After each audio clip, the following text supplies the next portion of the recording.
everyone, it's Alicia too, and welcome back to my universe. In today's video, I'm going to be taking you even further into my world as I share 4 facts about yours truly that you may not have known. Now, before we get into those facts, I do want to mention my voice might sound a little bit scruffy, a little out of it, and that's because I honestly have been a little bit out of it, feeling a little bit under the weather, not sleeping great. So if you notice the scratchiness or it's sounding a little strange, that's why. I'm not going to try to bullshit you. I'm very excited about today because I had to deep dive, I had to get introspective, I had to think, what facts do I not want to share with the world? What facts do I want to share? What's too deep? What's not too deep? And then I just stopped. I stopped thinking, which is hard for me. I'm not saying all my thoughts are great, but to stop thinking for a moment, I'm an overthinker and that's difficult. So I took a step away and I thought, I'm going to share some really deep, juicy things today, and I'm excited about it. So before I tell you those 4 facts, don't forget to like, comment, and subscribe. Every subscription helps me out so much. I say that every video, but seeing the month-over-month growth here on the channel has been really exciting for me, so thank you guys. Let's get to the facts. Fact number 1, I was bullied a lot growing up. From when I was in elementary all the way up to almost the end of high school, people did not cut me a break. I was that girl coming into class, always wearing band or comic book t-shirts. I went to Comic-Con. I was obsessed with music. I would always have my headphones on in class and not really care what was going on, being in my own little world. And don't get me wrong, I had friends in all different groups, but for some reason there was a specific group of girls that just couldn't get it through their head that it was okay to be a chick who liked nerdy things, who was friendly with everyone, and that just wasn't cool for them. I mentioned Comic-Con, but there was also the video games, the skateboarding, the concerts, the fact that most of my friends growing up were dudes just because we all loved the same shit, and they wouldn't let up. I was pushed around, called terrible things. Although it was a small core group of girls who did this to me, it did have an impact. And it's one of those things where in retrospect, do I wish it didn't happen? Of course, but at the same time, did it shape me to not give a shit about the online comments and the stuff people have to say on YouTube and all the body shaming and all of the random, oh, she's not smart, she's not this or that? Of course it helped me with that too. I'm so much stronger because of what I went through in that regard, but at the same time, I know this is so relatable for so many people. If we could take that away, I'm pretty sure that we would at the same time. I'll never forget in high school, you had to say what you were going to do next. And it was either going to blank university, going to blank college, and my only option was going into the workplace. And I will never forget the laughs and giggles that a certain group of people gave me. And yes, did it hurt at the time? For sure. They said you'll never be able to succeed hosting, interviewing, being on YouTube. And my favorite thing that ever happened was when some of these girls started to reach out years later saying, hey, I heard you know this artist, or I heard you know this artist, or this band, or this wrestler, or whoever. And me being able to just read the messages, ignore them, have a little smile to myself, and realize how things change over time, and with time. Fact number 2 definitely coincides with fact number 1, and these are my nerdiest qualities. Growing up, my dad and mom would take my sister and I to Comic-Con all of the time. I'm saying we at one point did at least one a year for years straight, and I loved them. I got to meet all of the people who are behind these incredible stories that were an escape that I loved reading as a child, and still to this day I'll go back and read some of my favorites. But it's one of those things where I would just have the best time. We'd take photographs with everyone dressed up, and we'd get all these free autographs from these super famous artists because they saw us and they were like, these 2 young girls love our work. This is so weird.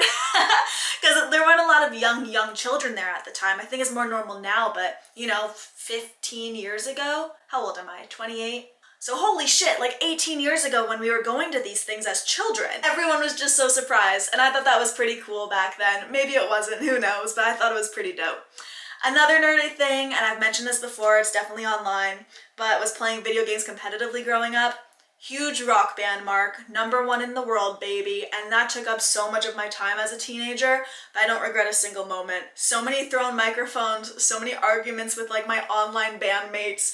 It was just a really fun time though, and man, so many of those songs, the moment I hear them, whether in my playlists or when I'm out shopping at a store, in a car, whatever it may be, it just brings me back to that time of being so damn competitive. Fact number 3, I had a concussion about 1.5 years ago. I was at Nat's place, aka Selena De La Renta in my life, and I was in the kitchen and all of a sudden I started feeling really, really faint, and bam, hit the floor, concrete floor, head hit it incredibly hard and I was out like a light for about 15-20 seconds. Woke up, thought I was dead, seeing the pearly gates and angels in front of me, and then once my eyes started to get into focus, I realized it was Nat and her boyfriend over me trying to get me awake. Terrifying. Now the reason I share this is because it's crazy the after effects you feel. There was one thing that I started to realize, and it was that for about a year I was getting crazy overly emotional, and I had no idea why. Because I'm a woman who would only cry in movies like Shawshank Redemption and if a dog died in a film. And I didn't cry a lot, and it got to the point where I was crying like 5 times a week, and I go, what the hell is happening to me? What's going on? I was actually scared. And then it was Maxwell, my boyfriend, when we were talking, he said, I think I figured out the correlation here. I think your emotions started at the exact same time. Your emotions started like I was a robot before. He had mentioned how there's a direct correlation of me being overly emotive right after the concussion happened. And I never even thought of it that way. I was just so aloof. You don't think of the obvious. And it hit me. I go, oh my goodness, that's the direct correlation. So I've been going to a chiropractor, a massage therapist, and they've been helping with everything. It's been a lot better, a lot less crying. Trust me. I'd be upset over nothing, and then all of a sudden I'd be super upset, you know, and not even feel it deep down. I just couldn't understand. And now that the professionals told me what's going on, we're working on it. I've never been better in, you know, the year and a half since it happened. And it's very cool to have some answers. So what a whirlwind though. What a scary moment. Like if any of you have had concussions, send me some of your remedies because my headaches still sometimes get intense.